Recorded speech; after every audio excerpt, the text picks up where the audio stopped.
Hinihiling ko nga si Kwan. Sister Rod, i-open mo nga tayo ng Kwan, prayer. Favorite mga pastora. Sige, Garad. Sige, Garad. Hallelujah. Hallelujah. Pinupuri ka namin, Panginoon. Ni Pastor Dennis, daming problema sa buhay, Pastor Dennis. Sige, hallelujah. Pinupuri ka namin, Panginoon. Dinadakila ka namin, O Diyos. Salamat, Panginoon, sa pagkakataong ito na kami muli, O Diyos, ay makakapagbulay-bulay ng iyong mga salita. Salamat, O Diyos, sa iyong mga salita na mapag-aaralan namin ngayong gabi. Dalangin ko, Diyos, na ito ay mamunga sa aming mga buhay, O Diyos. Hindi lamang namin ito mapakinggan, kundi kapupulutan po namin ito ng aral at maipapasamuhay po namin ang iyong mga salita, Diyos. Salamat, Panginoon, sa buhay ng bawat isa. Bigyan mo kami ng ng mapagpakumbabang puso, Diyos, na handang tumanggap ng iyong mga katuruan, O Diyos, ngayong gabi. Salamat, Lord, sa buhay ni Pastor Brian and Pastor Dennis na gagamitin mo, Diyos, na magbahagi, na magturo ng iyong mga salita ngayong gabi. Salamat, O Diyos. Ito ang aming dalangin sa pangalan ni Jesus. Amen. Salamat. Good evening, Pastor Eva. So, sana yung notes natin. Ang pag-aaral natin dito sa First Corinthians na tayo. Medyo matagal-tagal, malayo-layo na rin ang nabiyahe natin. So, itong First Corinthians, medyo familiar, medyo na-expound ko ito nung anniversary natin diyan sa Hong Kong. Kasi dito nanggaling yung team natin diyan, and na-share ko sa message noon yung some of the backgrounds kung bakit isinulat ni Apostle Paul itong aklat na ito. Pag-aaralan natin ngayon yung background niya. So more on that yung tatalakayin natin ngayon. So nasaan ba ang city of Corinth? Nasaan itong kung tingnan natin yung mapa. Chrome tab. Ayaw lumabas ata.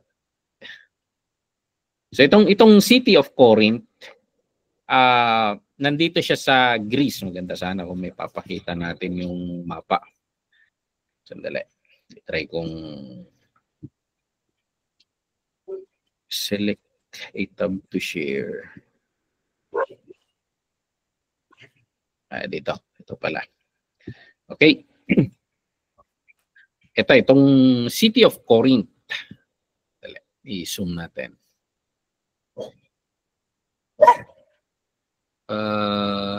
Pambira. Nag-mirror na. Anyway, ito yung Corinth. Makikita natin na nag-upload ba? Ayan. Ito yung nandito, medyo malabo siya. But itong city of Corinth kasi isang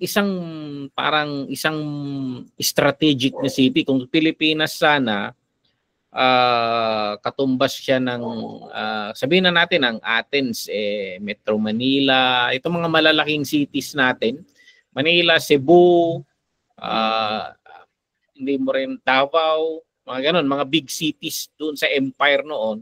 At itong city of Corinth, isang strategic na lugar. Kung mapapansin ninyo, parang isla siyang malaki.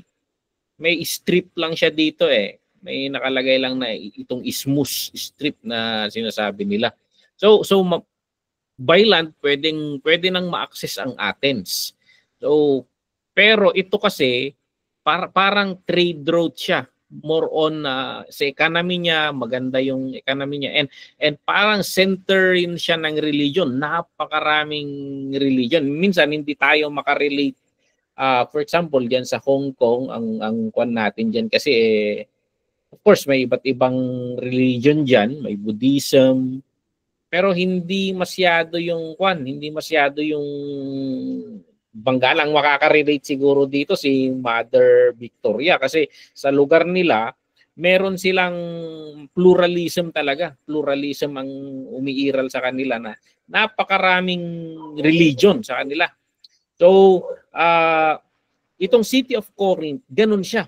May iba't ibang mga temples diyan, and bawat religion sa kanila kasi parang foreign sa atin na magkaroon ng pwedeng isang tao lang may iba't ibang religion ka. So kung tawag ito, seafarer ka, marino ka, pipiliin mo si Poseidon kasi god of the sea. Paano pag nasa lupa ka? Kukuha ka rin ng ibang Diyos rin na tagalupa. So parang ganon. Or para swertehin ka, parang habang mas marami kang kinukuhang Diyos na pinagsisilbihan, the more the better. Parang ganon yung concept nila noon. Pero sa atin kasi, in our concept, na mulat tayo sa monotheistic religion, itong magpipinsan na religion, Islam, Judaism and Christianity. Dito tayo namulat kasi. So, sa Pilipinas, may Muslim naman pero monotheistic pa rin yan. Catholicism is one God rin yan. May mga iba't ibang saints lang sila na venerated, parang ganun, but actually those are not gods. So, yun. Itong City of Corinth, southern of Greece, sabi nila may yung tinawag ko kanina, Isthmus, pero sentro talaga ito. Sentro. Itong kahit when it comes to religion or location, mahalaga ito sa empire. So, isa sa mga major, yung example ko kanina, Manila, Cebu, Davao, mga ganyan na city yan, mga malalaking city. So, si Paul, pumunta siya dito sa City of Corinth para mag-establish ng church. Actually, he started with a synagogue kasi malaking city ito. Strategic rin para sa mga Jews. Naglagay sila ng kanilang mga synagogues. So, kung saan may synagogue, makikita mo na may malaking volume ng Hudyo dyan sa location na yan. So, yun yung sinusundan rin ni Paul, di ba? Yung concept ni Paul lagi pag magdadala siya ng gospel to the Jews first and then to the Gentile. And usually, nire-reject si Paul ng mga fellow Jews niya, kaya siya nag-shift sa mga Gentile. So, hindi kasi mahirap mag-evangelize kapag may existing na synagogue doon kasi may preliminary views na ng faith doon eh. So for example, pag ang pinuntahan mong lugar may Catholicism na doon, mas madali ang magdala ng gospel doon kasi may concept na sila regarding Christianity. Pag pumunta ka sa isang lugar na zero knowledge talaga regarding sa religion ng Israel, mahihirapan kang mag-evangelize. And that is the strategy of Paul. Pumupunta siya sa may mga Jews. And then pag hindi siya tinanggap sa synagogue, nag-i-start siya ng bagong community. Which is yung community ng Christianity, yung mga house churches nga, even our churches ngayon, pattern siya after sa synagogue system ng Israel. So ganun yung concept ni Paul pag nagpapakalat siya ng gospel. So ayan, itong Corinth, maganda kasi yung kanya trade route ito, may system siya ng daanan na nilagay. May mga maganda yung connection niya sa iba't iba, yung ruta ng mga barko. So kahit i-center ni Paul, bali isa sa mga pinaka-center ng ministry ni Paul ang Corinth. Malaki rin yung population niya, approximately 700,000. That is a big population during those time. So, ayan. So, talagang strategic itong lugar na ito. So, dahil strategic yung lugar, mayaman yung lugar, economically, religious, in the religious concept, historically, yung culture nila, dahil maganda dyan, sa lubungan talaga, tourism, dyan na rin dyan. Ang problema dito, nandun pa yung Temple of Diana, which is ito yung religion na link sa prostitution. So, yun yung one. So, itong city na ito, na known siya for being an immoral, siguro of course, sa view ng monotheistic religion, the Jews, the Christians, and the Muslim, you will dismiss this as a immoral city. Pero sa kanila, hindi moral yun, normal yun. For example, the Temple of Diana, the religion of Diana, normal yun, yung prostitution. Part ng ritual yun. Kung pupunta kayo ng Cambodia, ito Vietnam, pag ganun, maraming kwan dyan, kahit yung religion nila, normal. Kasi fertility gods yung mga sinasamba nila. And then part sa mga ritual nila, yung mga, we call it immoral. So, ayan. So, gustong-gusto rin pinupuntahan ng mga sailor, mga merchants, mga turista, travelers. Kaya ito, sentro talaga ng prostitution and carnal pleasures. Yun yung description ni Paul sa 1 Corinthians 6:9-11. So, basically, ang ibig sabihin ng Corinthians, or the word Corinth, is luxurious, licentious. So, it describes yung lifestyle nila doon sa area ngayon. So, ayan. Temple of Aphrodite, nandun rin, the goddess of love. And of course, hindi naman yung description nila ng love, L-U-S-T, lust. Yan yung one. So, sabi nila, yung temple dito, approximately, ang employed doon, 1,000 prostitutes. Parang ganun. Pag sumamba ka doon, parang dinala mo yung pera mo doon, offering mo doon, and then may kapalit yan. You can take out a prostitute. Parang ganun kasi part ng ritual ng religion yan. And gustong-gusto rin ng city kasi malaki ang tax system yan. Nagtatax sa city. So, business ng city yan. Meron yung part si Paul na pine-persecute si Paul kasi tinuturo niya yung against idolatry, mga ganon. And nasisira yung negosyo ng city Yung mga gumagawa ng rebulto, wala nang mabentahan. So, kung ipapakalat mo, kung kumalat talaga ang Kristyanismo dito and they apply the Christian lifestyle, the holiness, pag i-apply yon, talagang ang mga patrons ng mga religion na ito sa lugar na yan, magagalit talaga sila. Kasi negosyo rin yan Negosyo sa kanila yung religion. So, dito, lahat na drunkenness, sex, halo-halo na dyan sa city na yan. Kaya hindi ka magtataka na ganun yung issue na ina-address ni Paul regarding sa church sa Corinth. Now, titingnan natin hindi na natin pag-aaralan kung sino si Paul dito kasi medyo malalim yung marami tayong diniscuss na regarding kay Paul doon sa Book of Romans. Titingnan natin dito yung connection ni Paul sa Church of Corinth. So, inumpisahan niya ang ministry niya rito, yung nabanggit ko kanina, doon sa sinagoga. May mga business partners siya dito, Aquila and the wife, Priscilla. And kaya ito, actually, pag mag-aaral ka sa APTS, may subject sila doon na business as mission. Business as mission. Yung nag-uumpis sila ng business sa isang lugar, but that is the front, that is their way of bringing the gospel to the area. For example, sa Vietnam sana na it's a communist country, nag-establish yung, for example, si Pauline, yung boss sana ni Brother Will. Magdadala siya ng company doon, yung garment business. And then, yung garment business, mag-i-employ siya ng mga Christians.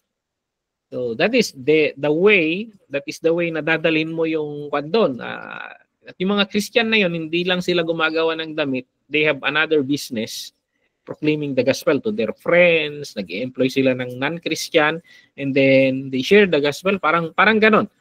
Pag hawak mo kasi ang negosyo, you can impose Bible studies, mga ganon. So, si Paul, may paniniwala ko na napakatalinong tao nito. May perspective ako na itong si Paul, sabi lang tawag kasi natin tent maker. Parang napakasimple lang ng tent maker. Ang nasa concept natin nagtatahi siya ng mga tent na out of sa mga skin ng animal. Pero napakatalino ng taong ito. Hindi ako naniniwala na he work mano-mano. Naniniwala ako na he is into bigger scale business. So may mga perspective ako na sa bawat city na pinagdadalhan niya ng gospel, may mga businesses siya doon. So sabihin na natin nag-open ng business na Paul's Tent Making Factory, parang gano'n.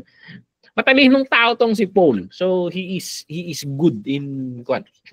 Iniisip kasi natin nasa gilid lang nagtahi-tahi. This is educated, big scale kung mag-isip ito. Kaya nga he has itingnan mo tong mga business partners niya, mga friends niya sina Aquila, Priscilla. These are merchants. Nag-aangkat ng mga binebenta. So ayan, so pag umiikot si Paul diyan sa lugar na yan. Of course, the gospel is the primary objective, but he need to finance his ministry. So ayan. Maganda yung ministry niya rito.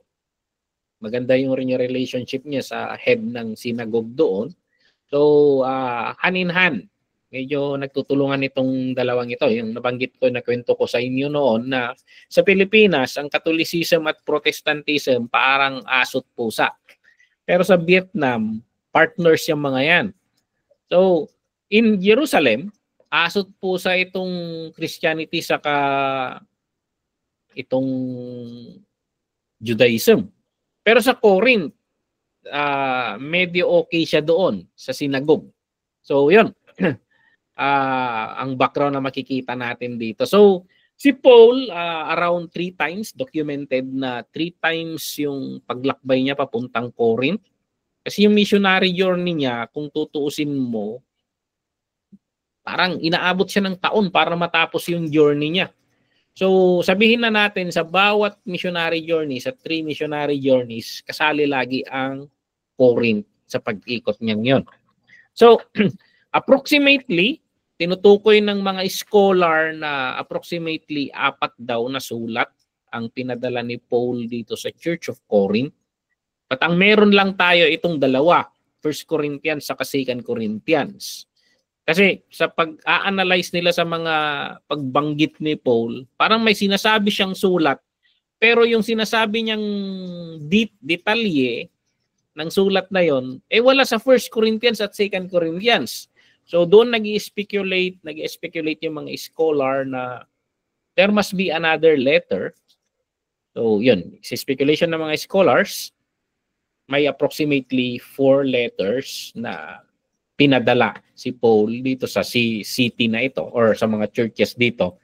But sad to say, we only have the 2. So, yun lang yung na-preserve na meron tayo. So, mas madali yung access ni Paul dito. Daan, hindi masyadong either papasok siya sa pamamagitan ng barko or land trip. Meron naman yung Isthmus Strip doon. Pwede pa rin. Land trip or by sea, pwede pa rin. So, maganda itong Corinth na to. Hindi kagaya ng mga ibang cities na pinupuntahan niya na land talaga yung option. Mabagal yon. Mabagal na biyahe. Yan. So, itong liham na ito, nasulat ito approximately 55 AD. Kung mapapansin ninyo, halos magkakasing edad sila sa yung pinag-aralan natin nung Sunday, Romans. Halos magkakalapit itong mga pan na ito. So talagang si Paul, kung mapapansin ninyo, ito yung mga time na napansin ko rin ito kasi in my experience as a hindi lang kasi ako nagpe-preach sa church. Nagpe-preach ako sa church and then nagtuturo sa Bible school, sa online Bible school, and then invited sa iba't ibang churches, whether TGMI or outside TGMI. Makukuan mo na parang in the flow of your thought, nag-o-overlap yung mga message mo minsan. Nag-o-overlap na yung na-preach mo doon, nakakakuha ka ng iba doon. So makikita mo na from this span of na ine-expound niya yung gospel, kung mapapansin mo, magkakahawig yung sulat niya. So parang ganun, siyempre yung meditation mo, na ititweak mo lang konti yung point doon sa isang church na nag-invite sa iyo. So for example, itong nagtuturo ako ngayon and background of this, napag-aralan ko noong anniversary natin dyan. Kasi dyan ko preach yung unang presentation. So dito, maghahalo na yung thoughts, yung meditation. Magkakasing edad halos itong mga letters na ito. So magkakahawig. So magandang, kaya pag binabasa mo yung flow of thought ni Paul, Romans, Corinthians, halos pareho yung flow of thought. Okay? So itong City of Corinth, hindi lang si Paul ang nagagawi dito kasi we believe na ang documented lang kasi na missionary journeys ni Paul. Kasi yun yung dinocument kasi ni Luke . Pero may mga missionary journeys rin itong mga ibang mga ministers. Si Peter. At mapapansin natin na si Peter dumadaan din dito.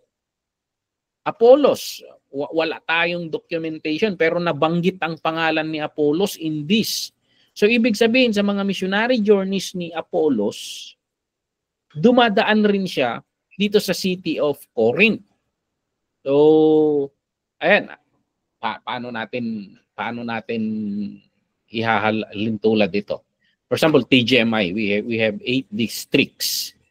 So kung magmi-missionary journey sana, District 1, District 2, District 3, District 4, kung lalahatin mo yan, iikot, talagang isang taon yan na biyahe. So for example, nag-establish na kami ng tradition, Mindanao. Usually sa Mindanao sana, 2 beses sa isang taon na pumupunta sa Mindanao. Yung itong month of April or May para sa itong anniversary, and then yung month of November or December para sa Harvest Festival. May ni-establish na ako dyan. So may mga team na pumupunta dyan at least twice a year. So ayan, may ikot, may missionary journey. Kung I don't know kung nandito si Pastor Emelda. Kung itatabulate mo kung saan ka na-i-invite, parang missionary journeys yan . Missionary journeys. So, dito, itong church na ito, sa City of Corinth, maraming pumupunta na mga prominent teachers of the kingdom. So, Peter, Apollos, marami pang iba. Pero ito lang yung mga nabanggit kasi dito kasi nag-aaway-away naman na sila. Parang, dahil pupunta si Peter, sabihin natin si Peter nagmamanifest ang works of the Holy Spirit sa kanya. Powerful ang ministry niya kasi may mga na-document dito na tatamaan ng anino niya gagaling, mga ganon. So maybe signs, wonders, and miracles ay kay Peter. Maraming Christians naman na parang naging fans club ang nangyari. May Peter fans club. Si Apollos naman, orator ito. may mga fans club na rin si Apollos, parang gano'n na they namili sila. Si Paul meron rin. Parang gano'n na ang nangyayari sa church. So ina-address ni Paul yung nangyayari dito. So may mga mas gusto ko tong preacher na ito, magaling itong preacher na ito, ganito yung way niya. So na-explain ni Paul dito, ang ina-address niya. Alam nyo, ang mga ministers, they are just servants of ang sentro dito, yung Panginoong Jesus. Yun yung ina-explain ni Paul dito na the way he expounded the gospel to address the issue. So, ayun, this is a prominent city, napakagandang city, napakagandang location, at hindi lang si Paul ang laging dumadaan dito, marami ring ibang ministers. Okay? Bakit nagsulat si Paul? Bakit sinulat ni Paul ito? Dito. Dito sa 1 Corinthians 1:11, sabi dito, Paul had received personal reports and later that this church was having some problems. May mga chismis. May umaabot kay Paul na mga chismis, mga sabi-sabi. Ayon sa aking bubuet, parang may mga nakakarating sa kanya na reports and he is trying to address doon na. And itong meron rin iba ang nagsusulat. So hindi lang bali-balita. Kasi sabi ko nga, maraming dumadaan diyan na mga taga Jerusalem, siguro pag nagkasalubong sina Paul at saka isang galing sa Corinth sa isang city rin, nagkasalubong sila doon, Starbucks muna, kwentuhan, and then may mga nasasabi na information regarding sa kaya meron rin yung iba na nagsusulat talaga. Now, concerning the things of which you wrote to me, nagsusulat talaga sila kay Paul na nagre-report. Siguro itong mga to talagang direct up nila si Paul or they are mandated to write a letter of report kay Paul kasi of course Paul naman talaga nag-establish dito. At ito kasi ang nangyayari doon. Because yung nature ng city na mayaman, center of culture, center of religion, talagang very prone yung church, nasa pagitan siya ng mga nag-uumpugang iba't ibang perspective, iba't ibang views, iba't ibang practices. Talagang prone na makaka-impluwensya yon sa mga nasa loob ng or marami sa kanila ang galing sa mga religion na yon and they don't understand yet kung paano ba mamuhay ang isang Kristiyano. So yon. May blending ng maraming kultura at religion sa area yan. So yung especially immoral yung city, ang naapektuhan sa kanila yung very prone sila sa temptation ng morality, yung naapektan, nahahatak sila or galing na sila sa buhay na ganyan. So pumapasok sa isip nila anyway, sabi siguro ng iba, anyway, we are saved by faith, saved by grace. It's a gift of God, hindi naman works. So parang yung iba ginawang license yung gift of salvation. Anyway, Christ paid it on the cross. so parang they use that as license na to indulge themselves sa mga pamumuhay na iyon. Galit si Pablo sa ganyan sa Book of Romans, na-discuss natin yan. Na-discuss na-expound natin last time. So, ayan. It's an issue sa kanila na, anyway, we are saved. Naligtas naman tayo. And it's not by word. As long as you believe in the Lord, hindi naman yun ang kaligtasan. Hindi naman yung paggawa natin ng mabuti ang nakakaligtas sa atin, kundi pananampalataya. Pumapasok sa isip nila yung mga struggles na ganyan sa theology. And Paul is addressing that issue. So, ang pinakamalaking issue talaga dito itong immorality. So, ayan, 1 Corinthians 5:1. It is actually reported that there is sexual immorality among you. And such sexual immorality is as is not even named among Gentiles. So parang sinasabi ni Paul, ang problema yung nangyayari sa church, mas matindi pa yung masahol pa yan kaysa sa ibang relihiyon. Paano yung asawa ng tatay? Kinakasama niya rin. So parang ganun yung sinasabi ni Paul dito. So hindi nga maarok ng ibang relihiyon yan. Tapos parang ganun. And the church is tolerating that. Kaya galit si Paul Galit si Paul dito. So, ayan. Tinotolerate nila yung activity, yung pangyayaring yon. And parang okay lang sa church. So, galit si Paul doon. So, ano pa yung iba't ibang issue regarding immaturity, carnality? So, syncretism. Syncretism yung pinagmamerge nila yung practices ng ibang religion, dinadala nila sa Christianism. So, hinahalo nila doon. So, ito yung sinasabi ni Paul sa 1 Corinthians 3:1-4. And I, brethren, could not speak to you as to spiritual people, but as to carnal, as to babes in Christ. I fed you with milk and not with solid food, for until now you were not able to receive it. And even now, you are still not able, for you are still carnal. So parang they are still led by yung likes nila, emotions nila, ganon. So hindi pa sila hindi sila malalim sa prinsipyo sa pananampalataya. They are not being commanded. Hindi yung spirit ang nasusunod, kundi yung flesh nila. So bakit? There are envy, there are strife, there are divisions among you. So hindi ba pagiging carnal yan? So yun yung ina-argue ni Paul dito. So itong mga problem na kinakaharap ng church dito sa Corinth. Problem of division. Hati-hati sila. May away-away. May pagkakanya-kanya. May inggitan. So, what can we say? Parang, address na ba to? Even existing church sa panahon natin, 20th century, 21st century, ganito pa rin ang church. Nag-aaway-away ang church, naghahatian.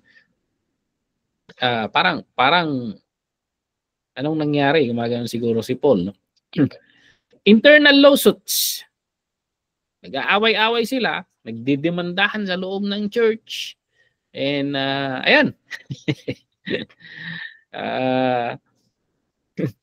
Parang hindi ba natin masosolve sa loob ng church ang mga problema ninyo? So, intindihin niyo yung context, buti sa context natin sa Pilipinas kasi yung law system natin based rin sa biblical principles. Yung mga judges natin, yung courts natin, kinikilala ang Kristyanismo kasi pag namamanata sila, humahawak sila sa Biblia, namamanata yan. So, based pa rin, mga Kristiyano rin yung mga judges natin. Dito, paano ito? Yung context nila iba. Kasi kasi pumasok kami sa isang kaso kasi dito May nangyari sa grupo natin na nag-aagawan sa isang church. And ang ina-argue nila, yung isang grupo, ang ina-argue sa kanila raw yung church. Ang ina-argue naman ng organization, hindi, kasi project yan ng 10 church. So, hindi mo pwedeng pagkatapos nating pinatayo yung church na yan, tumayo na yung building, bigla-bigla mo na lang sabihin sa'yo na tapos nirehistro mo na. So parang hindi na susolve yun. Kinukuha sa maraming usapan, barangay, sa loob ng church, sa loob ng district, hindi nakukuha. Kaya napilitan na, kasi hindi kinikilala yung pag-solve sa problem Kaya yung board ng mission decided na we go to a judge, a court, na we will honor kung ano yung decision niya. Kasi hindi naman ino-honor kahit sinong mag-solve sa atin dito, hindi naman ino-honor. Yung gusto pa rin yung pinagpapapilitan. So parang ganun yung case. So the board decided to go to a court. At may isang attorney na nagbibiro doon. Dapat kayong umaayos sa problema natin eh. Bakit kayo ang inaayos namin? But our courts today is more on based sa Christian principles. Pero imagine mo dito, yung mga courts during those times na hindi, pag-ano yung iba't ibang religion, iba't ibang prinsipyo, yun yung magja-judge sa inyo. So iba yung context sa atin pag nagdidemandaan tayo, may constitution na basihan. Pero yung City of Corinth, hindi eh. Iba yung context niya. Iba yung context niya. Yung sinasabi niya na, bakit kayo pupunta sa paganong korte?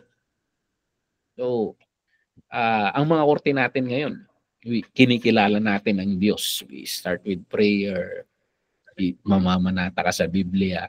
So yun. Walang problema yung mga courts natin ngayon. But in their context, iba yung huwag ganyan, sabi ni Paul. So lavish and immoral living, problem nila. Problem related to marriage, divorce, and remarriage ulit.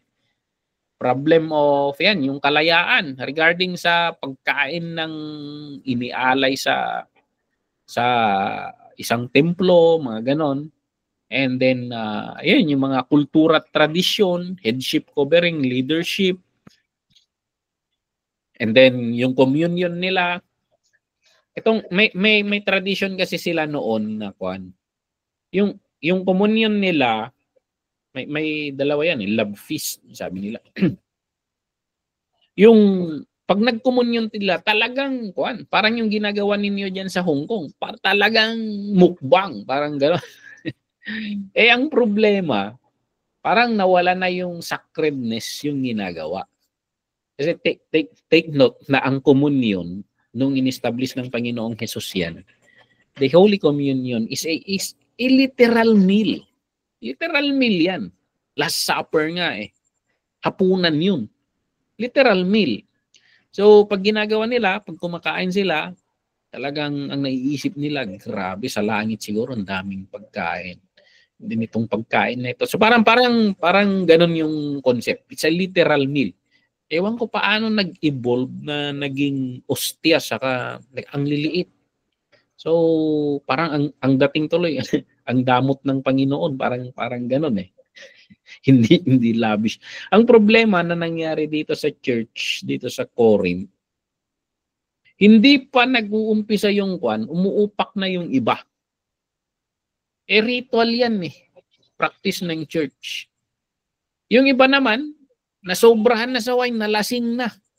So parang gano'n, parang wala nang control. Wala nang control yung holy meal nila. So yan, issue rin na in-address ni Paul yan. Ano pa? Abuse of gifts. Tongues, ang gulo ng services nila. May nag-speak in tongues dito, may nagpra-prophesy doon, may tumatahol dito, may tumatalon doon. Ang gulo, parang anong nangyari sa simbahan pag napakagulo, walang order at nakukulture shock ang pumupunta doon na walang kanalis-salis kung anong nangyayari. So Paul addressed that also. Okay, so and another thing is doctrinal view regarding the resurrection and the return of Christ. Kasi may mga nagsasabi na hindi naman totoo na muling nabuhay si Jesus eh. Parang may mga argument na ganun. Pero na-argue ni Paul dito na hindi natin basta sinasabi na kasi we have hundreds of eyewitnesses who have seen the Lord after his resurrection. Many people and they are still alive during this time. So, Corinth, parang may mga challenge na doon. Kaya kasi sinasabi ni Paul na, alam niyo kung pag hindi muling nabuhay ang Panginoong Hesus, nonsense ang ginagawa natin. Ang message namin, walang kabuluhan nito. Kasi, paano yung sinasabi ni Jesus hindi siya muling nabuhay? Yung muling pagkabuhay kasi, that is the justification na he is not worthy of death, that he was crucified as innocent. The wages of sin is death, di ba? So death cannot hold him because he is innocent. So, ang daming implication ng resurrection ni Jesus Christ. Parang napakasimple lang kasi natin iniisip eh. Pero parang domino effect na yan. Pag hindi nag-resurrect si Jesus Christ, useless rin lahat ng iniisip natin na pangako ng Panginoong Hesus eh. Ba't mo paaasahan yung iba? Hindi na siya na muling nabuhay eh. Yun yung sinasabi ni Paul. Dahil nabuhay siya, aasahan natin na lahat ng pangako niya susunod rin yan. Kaya, ayan, because he lives, I can face tomorrow. Because he lives, all fear is gone. Bakit? May malaking implication yung resurrection ni Jesus Christ. And in the conclusion of Paul, if Christ did not resurrect, our message is futile. Walang kabuluhan ang mensahe na. Nagsasayang tayo ng oras sa paglalaro natin ng relihiyong ito. Yun yung sinasabi ni Paul dito. So, napakahalaga yung resurrection. So, there are eyewitnesses, hundreds of them. And even I, sabi ni Paul, i-argue niya, I met him on the road to Damascus. Di ba na-argue pa ni Paul na hindi niya tinanggap ang mensahe ng gospel mula sa mga apostles. Tinanggap ko mismo mula sa Panginoon. Yan yung argument ni Paul eh.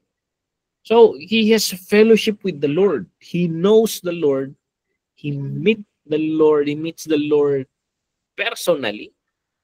So, yun yung mga kakaingitan natin kay Paul. He talked with the Lord face to face. Yan na nagpapakita ang Panginoon sa kanya. Okay? So, ayan. Bago tayo pumunta sa distinct features ng book, mag-raise lang kayo ng kamay kung may i-clarify kayo. Itong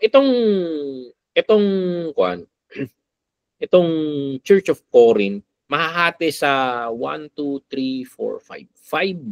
5 blocks. Parang may 5 major issues na ina-address si Paul dito sa aklat na ito. At ang bawat parang mga essay ito, collection ng essay na ina-address ang bawat isa sa 5 problemang yan. So, chapter 1 to 4, yan yung unang block dyan.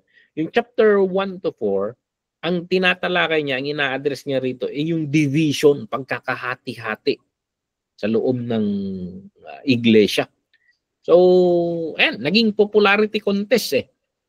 So imagine, for example, kayo sa context ninyo dyan sa Hong Kong, you have 5 pastors.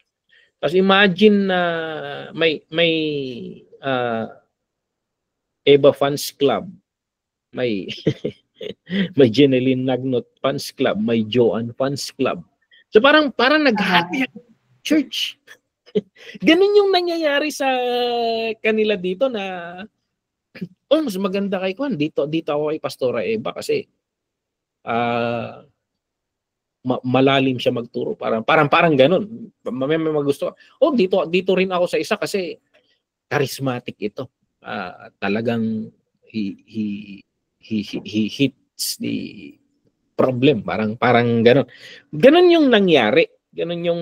So, ang sinasabi ni Paul dito, hindi kami ang sentro dito. Ang sentro dito ang Panginoong Hesus. Kaming mga leaders, yan, binikdik niya yung sarili niya rito. Kaming mga leaders, mga servant kami. Ang pinopromote namin ang Panginoong Hesus. Hindi yung sarili namin ang inaaangat namin. Lahat ng preaching namin ay hindi tungkol sa amin, tungkol sa Panginoon yan. So ang goal ng bawat pastor ay magiging fans club lahat ng church, magiging Jesus fans club. Yun yung goal. Minsan nakukuha yung nakukuha ng mga pastor yung attention. So ang mga pastor may kina-explain ni Paul yan na may kanya-kanyang parang ginamit niya yung illustration na like a body with different parts. Na ito, nagbe-benefit lahat for the whole body. So, ayan. The church Yung church is a community of people centered around Jesus. Kay Jesus tayo nakasentro. Hindi sa akin, yung sinasabi ni Paul, hindi sa akin, hindi kay Pedro, hindi kay Apolos, hindi kanino man.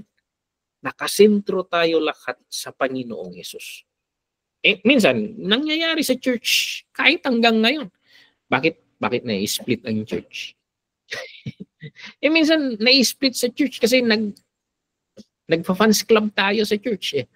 So, if only we focus on the Lord Jesus, the Lord Jesus died for that.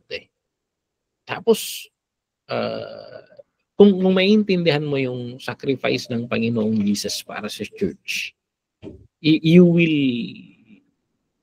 lay down yourself for His sake, parang ganon. So, the reason for unity, ina-explain niya yung unity. Pag ina-address ni Paul ito, pag ina-address ni Paul ang bawat issue dito, bumabalik siya sa good news, sa gospel. So, sabi niya, hindi naman kami ang namatay tungkol sa church na ito. Namatay ang Panginoong Yesus. So, we center on the Lord Jesus Christ. Now, chapter 5 to 7 is another section na ang tinatalakay niya naman dito itong the problem of immorality. So, may mga argue na yun, may yung stepmother niya, kinakasama niya rin. So, siguro may mga pumapasok na meditation yan. Anyway, we are free in Christ. Bayad na ang kasalanan natin. Kasalanan natin in the past, in the present, and even in the future. Bayad na yan. So let's enjoy ourselves. So parang ganon, may mga concept na theology na napraprocess sa isip nila na anyway, it's not by work, it's by faith. So si Paul is trying to address itong issue na ito. In the book of Romans, diba, in-address sinabihan rin ni Paul yung issue na only grace, yun yung concept Pag only rice sa manginasal, ba't ka nagtitipid? So parang sulitin mo yung grace, parang ganun yung concept. Yung sinasabi ni Paul sa Romans, should we go on sinning? Anyway, grace, the more we sin, grace will abound. By all means, no, sabi ni Paul. Tayo mamuhay tayo ayon kay Kristo. So, yon. So, in-explain niya rito, Jesus died for our sins. So, imagine yung nangyayari. Dahil sa sexual misconduct, nahahati-hati ang mga pamilya, nasusugatan ang puso ng isa, nawawasak ang pamilya, nasisira ang mga anak, mga ganon. Ang daming nasisira na dahil lang dito sa sexual misconduct na issue nila rito. Sinasabi ni Paul dito, bumalik na naman siya sa gospel. Expound niya na naman ang gospel at ina-explain niya. Imagine this. Think about this. He died for your sins. Hindi niya naman binayaran yan ng basta barya lang na tinapon yan. He died for it. He died for it. So, to pay for your sins. Tapos, iniikutan mo yun. Iniikutan mo yun. So, ang binayad niya yan hanggang sa huling patak ng dugo niya. So, yan. Our bodies will be raised from the dead. Yung in-explain ni Paul dito na even the old has gone, the new has come. Yung transformation sana natin, iwan na natin yun. Yung sa Book of Romans, diba? Hindi na tayo from the humanity of Adam. Dito na tayo from humanity of Christ. We pattern ourselves to the righteousness of Christ. We live like Christ. If we believe in Him, we will do His commands. We will follow His footsteps. Parang gano'n. So, bumalik siya sa gospel as a motivation for sexual integrity. So, doon sa chapter 1 to 4, bumalik siya sa gospel as a reason for unity. He died for it. Siya yung center nito kasi siya ang namatay, hindi kami. So ang reason for unity is Him, the gospel. So dito sa pangalawa, ang motivation natin for sexual integrity is He died for us. He died for our sins. So imagine yung pakiramdam mo na porket nanlibre ka, may ganun ba sa inyo yung nanlibre ka sa Jollibee, dahil sinabing ililibre mo, in order da mo amin ay ag-deplete mo yung credit card mo, gapo order lang ka doon, hindi da mo agpakubo ngayon. So parang imagine yung Christianity like that. Na porket we have the doctrine of unlimited grace. We have the doctrine of the grace na the love that is so deep, but they use it as a license to dive into sin once again. You were once like that, sabi ni Paul dito sa yung verse natin na gano'n. May verse tayo gano'n But we were cleansed, sabi dito saan na yun?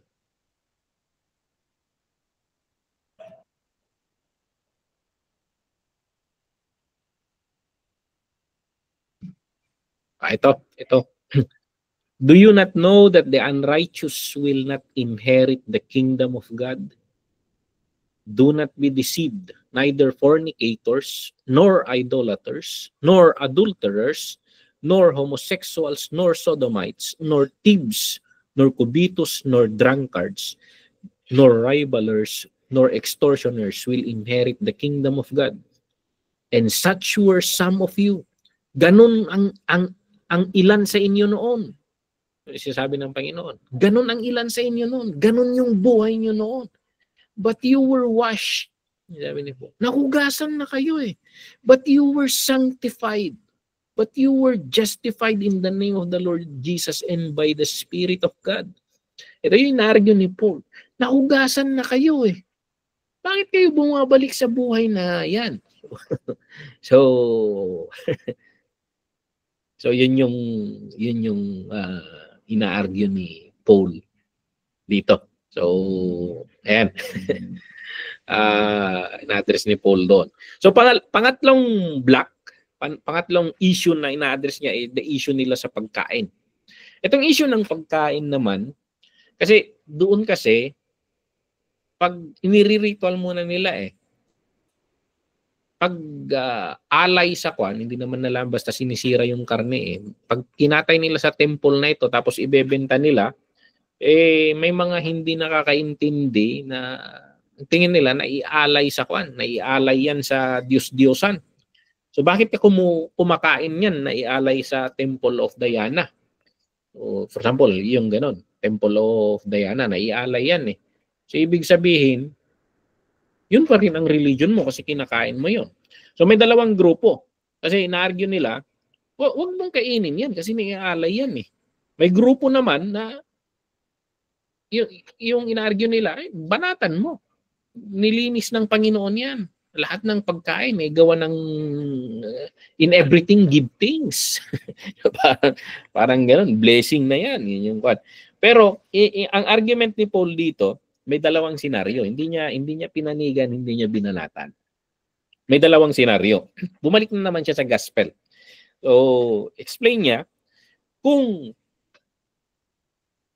may nakita kang mas mura kasi yung mga karne daw, sabi ng scholar, mas mura raw yung mga karne na galing sa temples Siyempre, ginamit na yun So, for example, pinadigwanda ka, hindi niya naiyakang. Sarap ng ulam. Tapos, bakit ka kumakain yan? Bakit ka may hawak na pagkain na ganyan? May gumanon. Galing sa temple ng Diyos-Diyosan na ganito ito. Ngayon, kung may matitisod na ganon, na kapatiran, sabi ni Paul, alang-alang sa kapatid na yon para hindi siya matisod. Para hindi siya ma-stumble. alang-alang sa kapatid na iyon dahil namatay ang Panginoon para doon eh. Ayan, dahil mas malawak ang pag-iisip mo, mas malawak ang understanding mo, huwag ka nang kumain, alang-alang yan. Kasi may Istanbul yan eh, namatay ang Panginoon para dyan. So, yun yung case number 1. Yung case number 2 naman, actually, walang issue dyan. Kasi alam naman natin na itong mga Diyos na ito, hindi naman totoo yan. Yung mga graven images, mga gawa rin lang ng kamay ng tao yan eh. Hindi totoo yan. So, pag naiala yan, kain pa rin yan. Banatan mo. Parang ganon. Yung scenario number 2. Tingnan mo lang na walang matitisod. So, sa bahay mo, kainin mo na. Pero ikaw lang, yung kwan. So, yung scenario na tinuturo ni Paul dito, ang binabantayan niya is motivated pa rin ng love out of the gospel. Pag may matitisod, alang-alang sa pagmamahal sa taong yun na inalayan ng Panginoon ng buhay, ikaw nang mag-adjust. So, yan. Kung mas malawak na yung isip mo, ikaw na mag-adjust. Yun yung argument ni Paul dito. So, yun yung gospel, nagbibigay ng the motivation is love pa rin. Na alang-alang. So ganun minsan eh. Alam niyo nung mga bata-bata pa ako ng pananampalataya, marami rin akong maraming bagay na nai-Istanbul ka sa mga na grabe naman mga pastor pa man din. Ganun. Ganun matitisod ka. Pero mabot yung punto na naiintindihan mo kung bakit nila ginagawa. Mas malawak ng pananaw mo, mag-adjust ka. Iwan ko yung mga pastor naman na hindi iniisip dahil malalim yung theology nila, tingin nila they have the freedom, parang very proud pa sila sa something na makakatisod sa isang kapatiran na hindi pa ganun kalalim sa understanding sa mga biblical theologies. Madaling matisod ang kwan eh. So, yun yung case na ina-explain ni Paul dito. Now, pang-apat na issue na ina-address ni Paul, yung gathering nila. Yung pagtitipon nila napakagulo. Pag nag-worship sila, napakagulo. Na siyempre, natanggap mo siguro yung gift of tongues, mahilig kang mag-speak in tongue kasi na-edify ka. Pag simba naman na, nag-i-speak in tongues ka, wala ka namang message para sa church. You are just edifying yourself. So, yun yung kwan ni Paul na hindi naman na-edify yung church kasi para sa iyo lang yan. Ang daming yung natatanda nyo dyan sa Hong Kong, tinuro ko dyan yung regarding sa centripetal church. May mga pumupunta dyan, hindi naiintindihan yan eh. So, pang prayer meeting na kayo-kayo lang, okay lang yan. Pero pag yung general gathering na may mga galing sa ibang grupo na hindi sila Pentecostal, yan, pag mag-speak in tongues ka, siguraduhin mo na speak in tongues na may interpretation of tongues to edify the entire body. Pero pag sayo-sayo lang,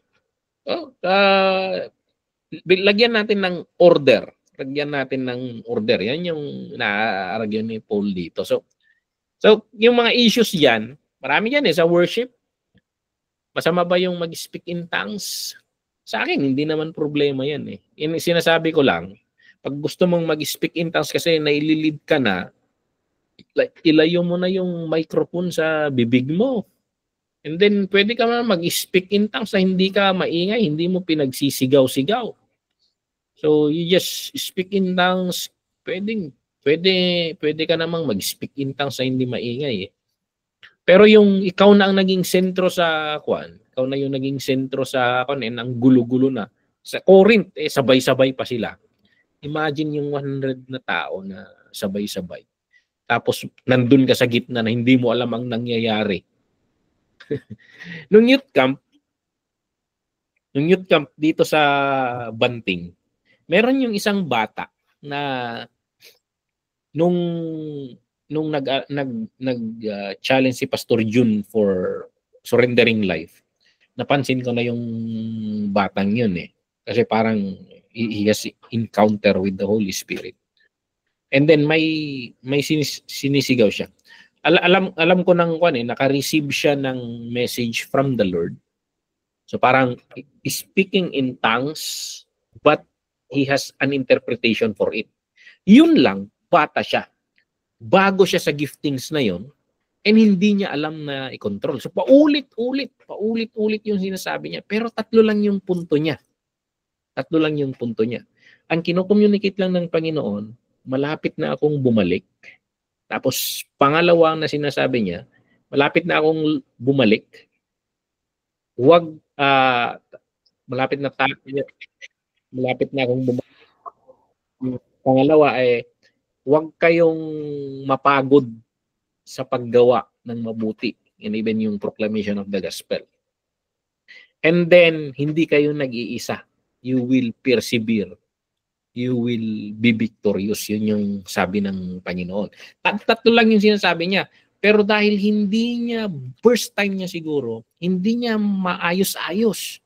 So marami siyang nakikita siguro, tapos mga anak, ganun yung, kasi sa akin, maraming beses na nakakatanggap ako ng message ng Panginoon. Hindi ka kailangan mag-shift ng King James na pag nakatanggap ka ng message ng Panginoon, the saith the Lord, yo. Nag-rap ka na. So, parang, hindi naman kailangan ganun Kasi minsan sa akin, dinadala ko na sa message. Hindi ko sinasabi na, kunati apo, hindi ko ginagamit yung mga words na ganun.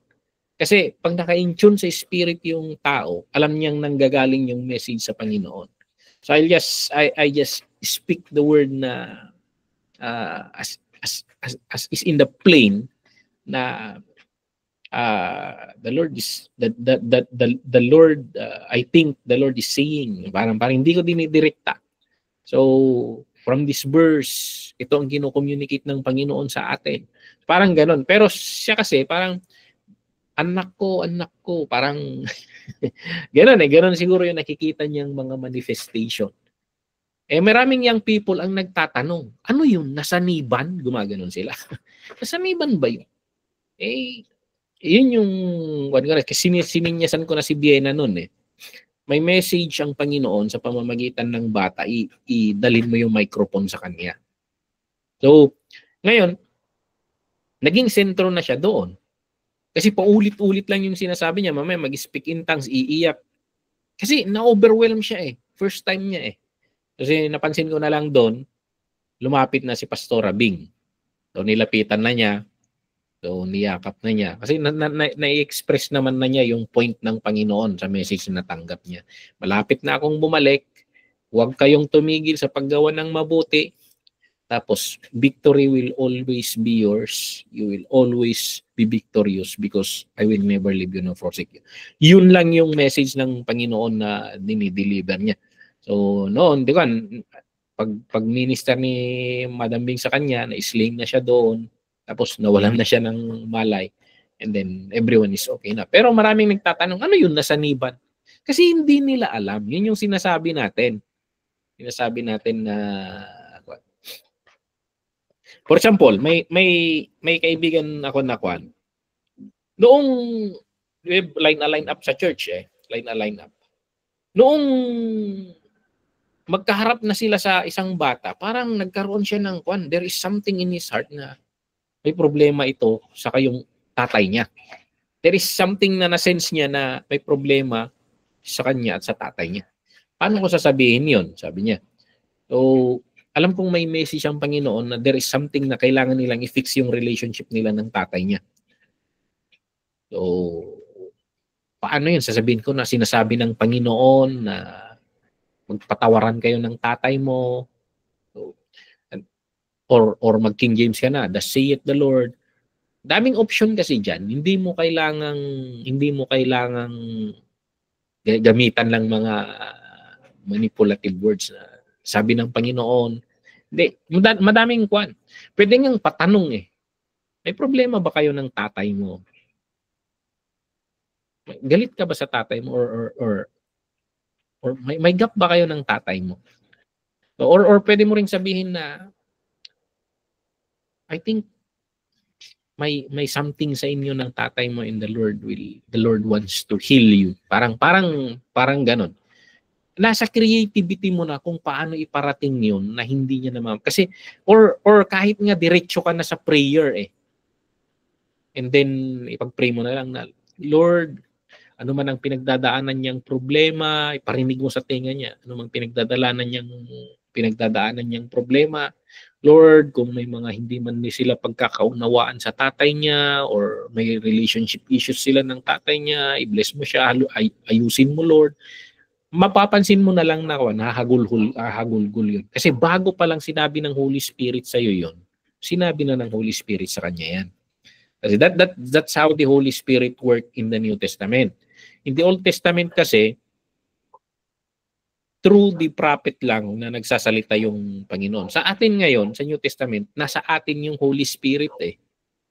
Hindi pwedeng may propeta or sino mang ibang tao na magsasabi sa iyo ng isang bagay na hindi mo na nalalaman. Kasi bago pa man, ang work ng mga prophets ngayon is confirmatory. Confirmatory yon. Kasi yung Holy Spirit nasa iyo, sasabihin muna ng Panginoon sa iyo yan. So pag sinabi, for example, sabi ko, pag sinabi mo sa batang ito na or pinag-pray mo na, Lord, tulungan mo siya na maayos niya yung relationship niya sa tatay niya, hagulgul yun.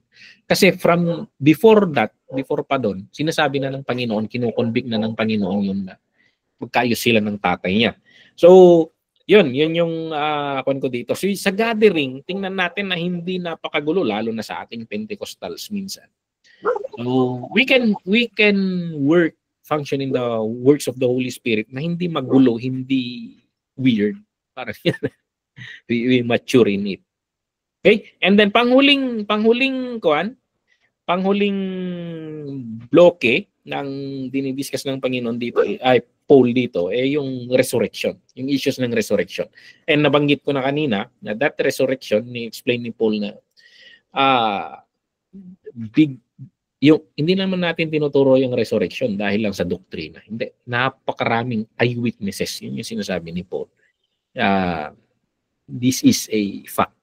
So yun yung sinasabi ni Paul dito. Actually, without the resurrection of the Lord, our message is futile. It's useless. It ampaw yan. So nagsasayang lang tayo ng oras. Dahil nag-resurrect ang Panginoon, magre-resurrect rin tayo, mabubuhay rin tayo. Na though maabutan man tayo ng kamatayan, we will surely live, we will surely resurrect. Or iba sa atin, sinasabi ni Paul, this is a mystery, iba sa atin na hindi na mararanasan ang kamatayan dahil makukult up na in the rapture. Sinasabi rin ni Paul yun. Okay? So that's the 5 issues na ina-address niya rito sa church na ito. So balik tayo doon. Special features. So, ayan. Napakahalaga ng 1 Corinthians dahil nagbibigay ito sa atin ng pahiwatig or manual, basihan, batayan sa kung paano ayusin ang mga problema sa local church. Kasi kung makikita natin yung mga problema ng church, division, immorality, sexual immorality, doctrinal differences, issues in the order of worship, and then the resurrection of the Lord. Pakikita natin na halos magkakahawig yung mga big issues natin dito. So, dito, keywords sa Corinthians, let each one take heed how he builds. So, division, tingnan natin. Mga pastor, tingnan natin na pure yung pag-witness natin sa Panginoon. Walang mga hidden agendas. So, ayan. The unity of the church is critical to the power of the church witness. So, paano ka makaka-preach sa entire Corinth na city? Sa loob, ang gugulong ninyo. So, wag mong yakapin yung relihiyon niya. Magugulo yan. Magugulo rin lang buhay mo diyan. Parang ganoon na yung impression. But if they see our community with unity, so, mas maganda yung impact talaga, yung power ng witness natin. So, matututunan natin dito na tingnan natin si Paul, in-address niya yung mga issue. Leaders are not just praying for problems to be solved. May mga ginagawa. So, part of Christian love is to confront problems when they occur. So, ayan. Yan yung mga trabaho ng leaders. So, ayan, basahin niyo yung mga yan. And every individual believer must be willing to adjust their behavior for the sake of the health of the rest of the believing community. Mag-adjust ka alang-alang sa karamihan. So, ayan. Dito kasi sa church minsan, pag may katwiran, paglaban. Hindi, magpatalo ka na, turn the other cheek. Alang-alang sa buong community. Yun yung minsan principle na makikita natin dito. May mga time na we need to stand up, pero may mga time na alang-alang sa weaker brother, tayo yung mag-adjust. So, behavior in the church must be determined on the basis of love and edification. So, yun yung pinakapagbabatayan natin. Okay? Napakahalaga itong aklat na ito. Nagbibigay ito ng definition sa karamihan ng practice ng church, sa church discipline, sa church service, yung order, table of the Lord, communion. So, binabasa natin, communion natin dito, rituals natin. Ministry of the body of Christ, the gift of the Spirit, speaking with other tongues, prophecy, Corinthians lahat, 1 Corinthians lahat yan. So, napakahalaga nito. Dinidiinan nito yung Lordship of the Lord Jesus Christ sa ating buhay. So, siya yung center lagi. One of the greatest causes of carnality in the life of the believer is not acknowledging the Lordship of Jesus Christ in one's life. Kasi, pag lagi tayo, of course, binayaran ng Panginoon yung kapatawaran ng ating kasalanan. Pero, if you love me, do my commandments. Masisira mo yung relationship mo sa Panginoon. Lumalabo yung relationship mo. Sabihin mo na, i-argue mo na, hindi mo nawawala yung salvation mo.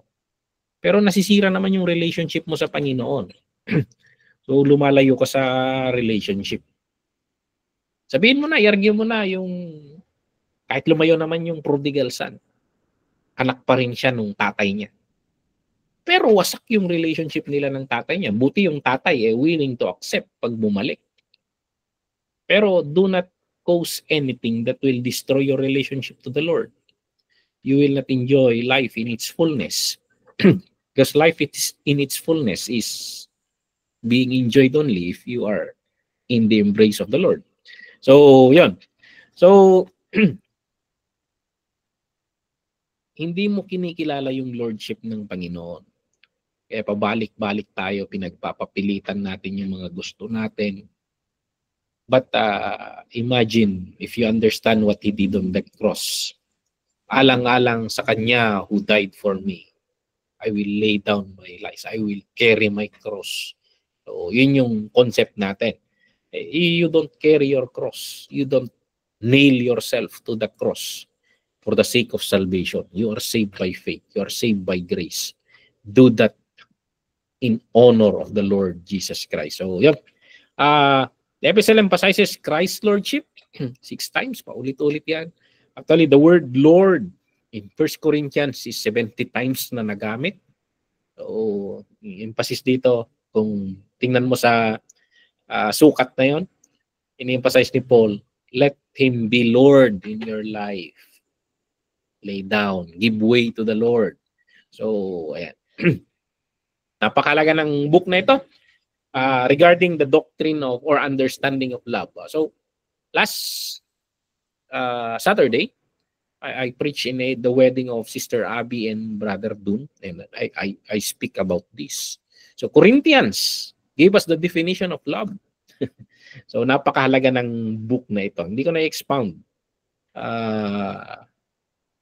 Tsaka na lang pag ikakasal na kayo. So, ayan.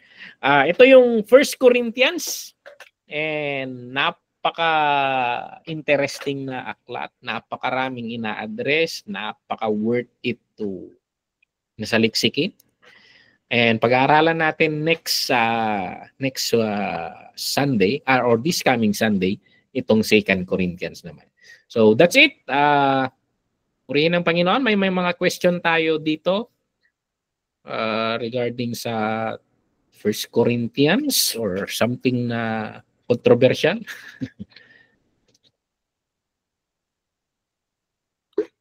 Wala na.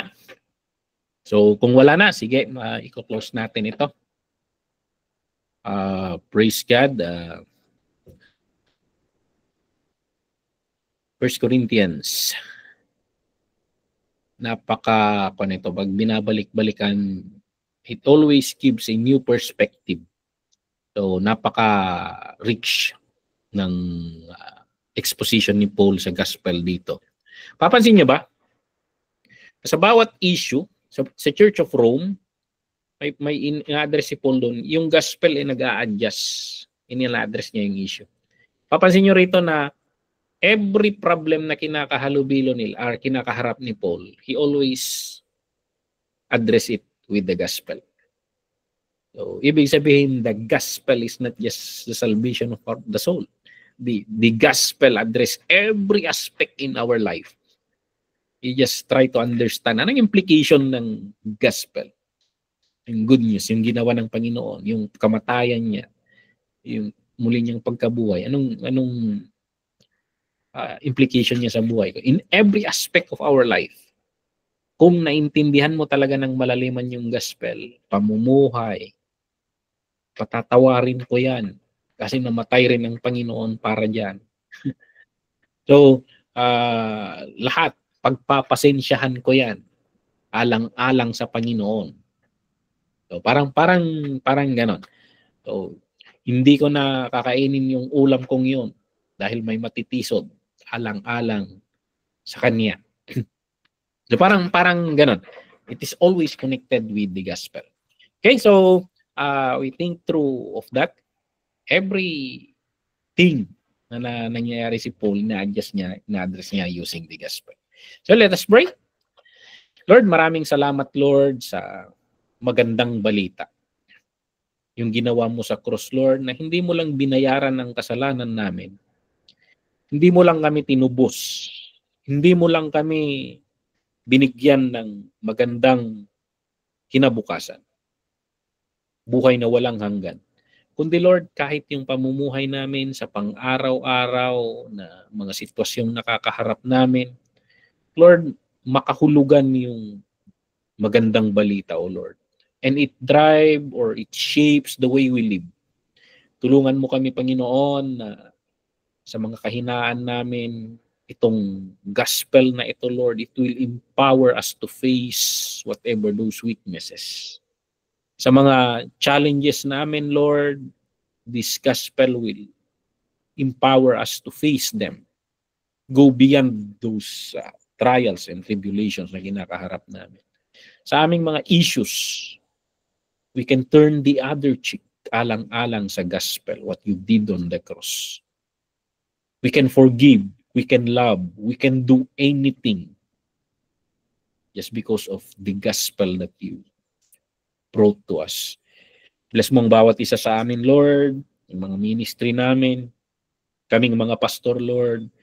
I-bless mo, Lord, na when we understand deeper the gospel, Lord, we can do better in our ministry. We can love more. We can teach more passionate.